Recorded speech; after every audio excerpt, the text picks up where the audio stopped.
I recently wrote my second short story ever, and I just finished the first draft of it on June 11th, and I'm gonna tell you more about that and the other short story I wrote in a minute. But I wanted to do a whole video on short stories because I feel like I've learned a lot and I've had some fun revelations. So this video is gonna be more conversational than like an X number of tips on writing short stories, because even though I do have some tips and some things you can consider, I'm still pretty new to writing short stories myself. So right now I have, I think, 3 tips I've picked up about short stories since really my second short story, plus a bunch of fun pros and cons that I want to share with you. And I think I want to end with probably the most important tip or step or whatever you want to call it, which is how do you know if your story is a short story or a novel or somewhere in between, maybe a novella. So let's talk about all of these things. Before I get too far into it though, I'd love to know, have you written a short story? Let me know in the comments if you have, how you felt about it. Was it easier? Was it harder? Did you learn anything new? I'm curious if you have a favorite, and I'm also curious if some of the things that you learned might match up with what I've learned and what I share in this video. So feel free to share tons of tips in the comments if you've written short stories. We can all learn from each other, and maybe this video will make you want to try writing a short story for the first time yourself. Just to give you a little background on what I've done so far before I go, giving tips or anything, so you can know my experience in writing short stories. I have only written 2 short stories so far, and they've both been based on characters in the Stolen Kingdom series. Characters that I felt had a special story that needed to be told. So the first short story I ever wrote was Gideon's backstory, and I just titled it Gideon because I'd never written a short story before. I wasn't taking it super seriously. I was making it more as this fun addition to the back of the Stolen Kingdom hardcover. Let me show you.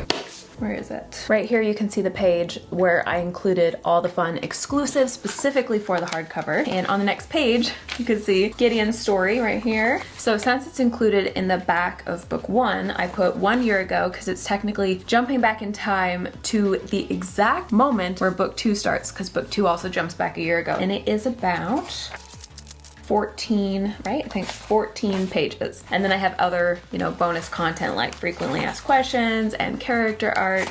So this was, again, just something I wanted to do to make the hardcover special. I didn't think much of it. I was like, this will go on the hardcover and that's it. And I'll just write something fun for readers. It was a bit of the story that I already knew had happened, but it had happened off the page in the Stolen Kingdom series, and I wanted it to be on the page. I wanted you to be able to see it. So I already kind of knew what it was when I went into it. But then a few months later, I used it as a fun bonus gift for anybody who bought a signed copy during a flash signed copy sale. And almost a year after I wrote it, I also decided to add it to my newsletter as what they call a newsletter magnet, or an opt-in, or a freebie, or a cookie. There's tons of names for it, but basically something you get for free when you sign up for my author newsletter. So I added it there too. And now looking back, I kind of wish I'd spent more time on it and, done beta readers and all this stuff, because it's gotten a lot more use than I ever really expected it to. So just for reference, you saw it was about 14 pages, and that breaks down to a word count of just under 4,000 words. So it's super short. And like I said, it can be read at any point in the series technically, but chronologically it falls between books 1 and 2. And this was my first experience ever writing a short story. I wrote it in like 2 days. So I just did it. I completely winged it. I didn't outline, didn't do anything. I just knew that there was this one event that I knew happened, like I said, off the page in the series. I already knew what it was, but I wanted readers to see it happen on the page. In case you're interested, the event that I wrote about was when Gideon was banished from Jin, and why. So if you've read the Stolen Kingdom series, you'll know that that's referenced a few times, but we don't ever actually see exactly what happened. So that's what his story was. And it's not like it was a big epic adventure. It was more one significant event. And we'll talk more about that in a minute. My second short story ever was Jezebel's backstory. And make sure you stick around to the end of this video for a fun reveal of the official title, by the way, because I'm just calling it Jezebel's short story. That's what I've been calling it until I, finalize things. But going into the writing of that was very different because I knew at this point how valuable a short story was. And I wanted it to be something I actually, publish on its own. And I wanted to put the work into it. And I'll go into all of that. But when I started out, I originally intended it to be about 10,000 words. But if you've been following me on Instagram, then you know I finished the first draft on June 11th and it was 20,904 words. And it still has a lot of room to grow because I intentionally underwrite most of my stories. I plan to fill things in later, and this is a really cool underwriting style. It's totally normal for me and a lot of writers, by the way. It's a very awesome strategy for writing books faster, and then you just come back and you flesh out the details when you go back and you edit. So in case you're curious, I do have a couple videos on underwriting and overwriting, and also on fast drafting, which if you want to know more about that, I will link those videos below and you can watch them after this one. But I just wanted you to be aware that it's probably going to grow. I'm thinking if it's anything like my other books, then it's going to be at least 25,000, if not 30,000 words or more. Yeah, it's going to be quite a bit bigger than the Gideon story. And like I said, with Gideon, I already knew what needed to happen. So I just dove into writing. I did an outline. For me, that can sometimes make things a little messier, but I really enjoyed discovery writing, which just means basically figuring it out as you go. Because this was originally intended to just go in the back of the Stolen Kingdom hardcover, I didn't plan to purchase a cover design or hire an editor or do any of the usual steps because, again, I wasn't treating it like a book. I wasn't treating it as seriously as I probably should have. In retrospect, while I definitely wouldn't spend money on it because it's not actually something that makes me any money, I probably could have at least sent it to my critique partners and beta readers and gotten some feedback on it. So even though I haven't heard any complaints, and that's a good sign, I still feel like when I came to Jezebel, I knew I wanted to take her story more seriously because by this point I've realized again how powerful short stories are. So before we go into pros and cons and talk about how to know if your short story is a short story or if it's a novel, I really quick wanted to share 3 things that I'm going to do different, or that I am doing different already, to take this short story to the next level and make sure it's the best short story possible. And spoiler, these are all things that I do for my novels as well. So number 1, I outlined it. And I will be honest with you, I still deviated from my outline quite a bit as usual, but knowing the story beats that I needed to hit and actually having all 15 story beats from, you know, the Save the Cat Writes a Novel, if there was really even a full story there at all. And if you guys know what I'm talking about that Save the Cat Writes a Novel book right there by Jessica Brody. The 15 story beats in there are what help you know if you have a full story from start to finish, and it helps you know, is there really something here to tell? Is there really a conflict and a strong character and all these important details? So after the Jezebel story comes out, I do think I want to actually show you my outline and show you how it changed. Because it's short enough of a story, I think that'd be a really fun video to do, but I don't want to spoil things just yet, so make sure you subscribe to see that video in the future. But again, even though I'm not going to tell you all of those beats right now, here's the short version without, you know, giving away what those beats actually are. I did make sure that the Jezebel story had all the story beats so that there was a rise and a fall, a lesson learned, the things that make a story mean something to a reader. So when I say outline, I mean that I figured out why it mattered to the character and to the reader. I figured out what the real full story was before I even started writing it. Second thing that I'm doing is I'm actually sending it to both my critique partners and my group of beta readers. And I debated doing this because for some reason short stories seemed to me like they should just move faster and be easier. And to be fair, it did move faster and it was easier. But I realized that getting thoughts from other writers and a strong group of honest readers would be super important to making sure this story was really the best quality that it could possibly be. So I'm going to be sending it to my beta readers. By the time you see this video, I will probably, hopefully, please, I hope, I will have sent it to my beta readers already. One of my critique partners, by the way, is also an editor, so technically I am counting that as an official step as well, although I am not spending as much on this short story as I might on a full-length novel. But that leads to my third thing that I'm doing different, which is I'm hiring my cover designer to make me a real cover. And I'm so excited because I want it to match the other books in the series. I want it to be gorgeous. It's going to be ebook only, I'm pretty sure, because it's so short. So of course that means that I only need the front cover. I don't have to worry about the spine and the back cover. So again, it's still going to be cheaper than a full-length novel, but I'm making a quality cover that will actually be worthwhile since I want it to actually be published. And by the way, the reveal for this will be coming down the road as well. So yet another reason to subscribe if you haven't already, and make sure you ring the notification bell. Oh my gosh, hold on, let me show you what's going on. I'm getting distracted. You are so cute. Penny, tell them. Say, ring the notification bell to be notified when Bethany has new videos. It's right next to the subscribe button. Can you point with your little paws for me? Okay, cool, thanks. Okay, anyway, I would leave the camera on her, but you'd just watch her the whole video. So let's come back to my point here. While I enjoyed making the cover for the Gideon short story myself, and you can watch this video to see how I make my amateur covers, I want to be super, super clear that the reason I did this on my own is because I wasn't intending to sell it anywhere. If a book isn't going to make money, I don't think it's wise to invest money into it, or at least not much. So that's why I was totally fine creating my own cover. And actually, funny story, I originally didn't have a cover at all, because again, it was going in the back of, let me point to it correctly, right there, The Stolen Kingdom. It was going in the back. It didn't need a cover. So I originally wasn't gonna have anything, but then when I did that giveaway that I mentioned to you guys, and I sent it as an extra freebie for the signed book sale, I was like, well, it should have some sort of like visual to represent that it's a story, right? Some sort of cover. So I made this amateur cover right here, and I had such a good time making it, but I want you to notice how it does not match the rest of the covers in the series, because I'm not talented enough to figure out how to do that. And notice how the font is also different than the other series, because I don't have access to the cover fonts. That's something my cover designer does. People ask me all the time, where'd you get that font? I didn't. My cover designer gets the fonts on the actual covers. So this font is just from Canva, and I made the whole thing in Canva, which again, you can watch that video. I will link it below. But all in all, it's a very amateur cover. It's pretty, but it's not nearly good enough to sell books. So when it came to the Jezebel short story, which I actually intended to sell, I knew I needed to invest money in a cover that would help it sell. I literally have an entire playlist here on YouTube about cover design and how important it is. So instead of repeating myself in this video, I'm just going to link that below for you also to enjoy. But now, let's talk pros and cons of short stories, because there are actually a lot of both. The biggest pro, I would say, is obviously that it's short, which means every single step of the writing and editing process takes less time.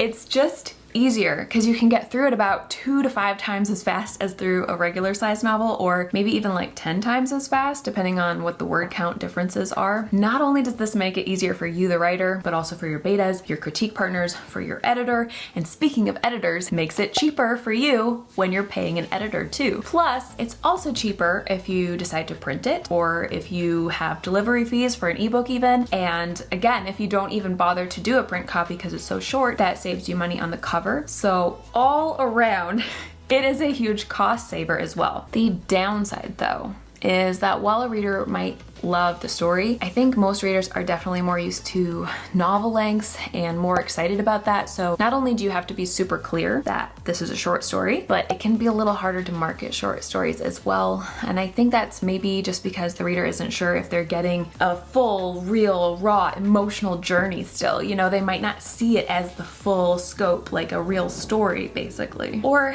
maybe it's because they don't want to spend their money on something that they feel like they're getting less of. I'm not totally sure, honestly. This is one of the things that I wanted to have kind of a conversation about. If you want to let me know in the comments what you think, or maybe if you disagree with me and you're like, I totally buy short stories, I love them, let me know. But I do think, at least from what I've seen, that they're generally just a little bit more difficult to market, maybe even just because they're less familiar to readers. Another downside that I looked into out of curiosity, honestly, is that to get a BookBub feature deal, a book needs to have at least 150 pages to be considered novel length. There are probably certain opportunities, maybe also awards, again, advertising, the different promo and deal sites like BookBub. I know that a lot of them require it to be a full-length novel. So for example, about 3 months ago, I did a BookBub feature deal on The Stolen Kingdom. And through that deal, I got introduced to almost 20,000 brand new readers. And I made thousands of dollars on the sell through into my other books in this series. Even though I made the first book free, buying through to the other books made me so much more money just because of that one feature deal. So if you want to know more about that, I have done 3 exclusive videos over on Patreon about my first week after the BookBub, my first 45-day results, and I just did my 90-day results with a full breakdown of how much money I made, how many books I sold, how many new reviews I got, and a comparison to the previous 90 days as well. I'm gonna have a lot of links below this video, but again, You know where to find that in the description below if you want to go check that out on Patreon. That's an exclusive. But for right now, in this video, I just got to be honest with you guys. I kind of hoped that the Jezebel short story would be another way for me to introduce brand new readers to the series and basically give them another starting place, like a new entry point, so to speak, and to do feature deals like this. And so it's kind of a bummer to me to realize that it isn't quite long enough. So I don't think it will ever really qualify as a novel or even a novella. I don't know, it might depend on how long it gets. I guess we'll see. But an upside is that even though, yes, it won't be eligible for certain types of advertising, like that BookBub feature deal, it will still be a fantastic way to reach brand new readers who might have never heard of the series, because it's adding one more book to the market. It's one more book on the virtual shelves, and readers could stumble onto it and start there and then read on into the rest of the series. So it's still super effective. Like I've said many times before, especially in those BookBub review videos, I've really learned that the more books you have in a series, the more you will sell. It's really that simple. So I completely understand why now indies have really long book series, because once you have a reader who loves that world as much as you do, they'll keep on buying through to the end. It's so valuable. And one last upside is that there's really nothing stopping you from writing, say, a few short stories, maybe 2 or 3 or 4, and bundling them together to make a full-length book, basically, that you can sell as a full-length book, as basically like a box set. You're not totally shut out from that BookBub deal or the awards or other opportunities if you're able to write multiple short stories. For example, someday, maybe late 2022, I've considered bundling all 4 books in the Stolen Kingdom series plus my 2 short stories into a box set, which would be super, super fun and exciting. So those are the pros and cons, but let's talk about how to make your decision, because if you're still trying to figure out if your story idea is a full-length novel or a short story or somewhere in between, I think what you ultimately need to consider is what is right for the story. I mean, I think this part goes without saying that you don't want to add a bunch of unnecessary words to a story if it doesn't need it. And you definitely don't want to chop down a story to almost nothing if it really needs more for readers to really connect with it. But honestly, a lot of writers are super focused on word counts, and I don't always think that's a good thing. If the story needs more, you'll know. We're going to talk about some ways that you can know, but seriously, if it needs to be fleshed out and it morphs from a short story into a novella, which is sort of what's happening with Jezebel, and we'll see what happens there, or if it morphs from a novella into a full-length novel, which is what happened with The Cursed Hunter, actually, my 3rd book in the Stolen Kingdom series, then let the story do what it needs to do. I know this sounds loose and confusing, so here's a couple, I don't know, tips or ways to approach it that you can kind of get a better feel for it. And the first one, honestly, is beta readers and critique partners and editors. That's what they're there for, is to tell you things that you might not know, to let you know if you've put too much into the story and it's kind of boring and not needed, or if you don't have enough. You can trust your instincts, absolutely, but also listen to your writing friends and professionals and let your story be the word count that it needs to be. But again, that's very big picture. So a more concrete way to know if you're going into the story for the very first time and you're not sure is pay attention to how much extra baggage it has. I don't know what other term to use other than like baggage, but ask yourself things like, is it really complicated? Do you have a lot of subplots? Are there a lot of characters? Or is there just one main character that you're focused on? Do you even have maybe multiple POVs, aka points of view, and you want to tell it from 2 different people or more point of view? Those are all good indicators that this story might be a novel. On the other hand, if it's focused on just one main event, kind of like that Gideon story that I mentioned, or on one just transforming, focused conflict, one character arc that is pretty compact, which is true for my Jezebel story, that's also a good sign. Ask yourself, do you feel like you need to spend a ton of time on backstory and development? Or do you feel like you can dive right in and just get into it? Depending on how you answer these questions, you might get a good sense of the length just depending on how much content you want to pack into the story. Like, as you go through outlining, do you feel like, it's pretty thin? Or do you feel like you have pages upon pages of ideas and stuff that you want to pack into this story? Those are good indicators. But my 3rd tip, not my final, I have one more, but my 3rd tip is that sometimes you're not going to know until you know.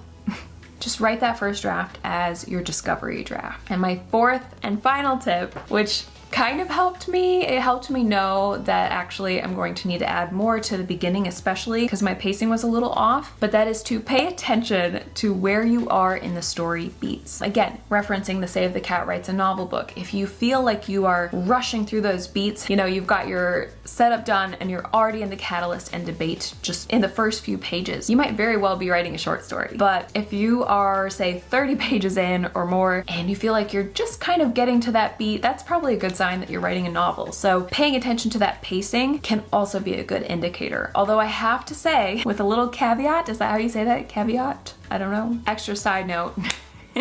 Pacing can fluctuate, and I did mention that the Jezebel story is paced a lot faster at the beginning, and then as I realized where I was in the story, I thought, okay, I'm roughly around the midpoint. I think it's going to be 10 to 15,000. But then I started to write slower and flesh it out more as I went through the end, and it was quite a bit longer. So now I realize that, again, that's one of the reasons I'm pretty sure the word count's going to grow quite a bit, is because the beginning, all those story beats need to just be fleshed out more, and they might shift as you edit. So they might not be exactly where they're going to be down the road, but it can give you a rough idea. Again, I'm the perfect example with my Jezebel short story because I was convinced that it was going to be just 10,000 words, and my first draft ended up being over 20,000. And I know that as I edit, it could grow to be as much as 25 or even 30,000 by the time I'm finished. And that's okay. That's what the story needs. I knew as I was writing it that it needed more, and I accepted it. So it's important, I guess this is kind of my last tip. It's important to keep moving forward and know that you can always edit it later, which is what I intend to do now. And speaking of the Jezebel short story, it's time to reveal the official title. I haven't actually finalized it as of recording this video. I have some ideas. I have a pretty for sure title, but I'm gonna let editor Bethany add it in later. So are you ready? Drum roll.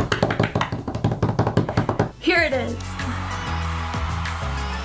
I'm so excited about this story, and there are more details coming soon, I promise. I'm actually hoping that my next video for you guys will be about negative character arcs and what I've learned about writing Jezebel's very unique villain origin story, which again is a negative character arc. It's my first time ever writing one of those, so I hope to share more about her in that video, more about what I've learned, and more about the story as well. So make sure you subscribe if you're not already. I know I've said that multiple times, but ring that bell next to the subscribe button if you want to get notified when that next video comes out. And for now, thanks for hanging out with me, you guys. I hope to see you back here next week too. Hope you have an awesome day, and I'll talk to you again soon. Bye! We're gonna do a quick video, okay? Do you want to help us with a short story? You want to? You do know a lot about short stories, Penny. I agree. Okay. You just chime in whenever you're ready, okay? Okay, fine. You can go to sleep. Just use those big ears to listen in, okay? So much judgment in that corner right now.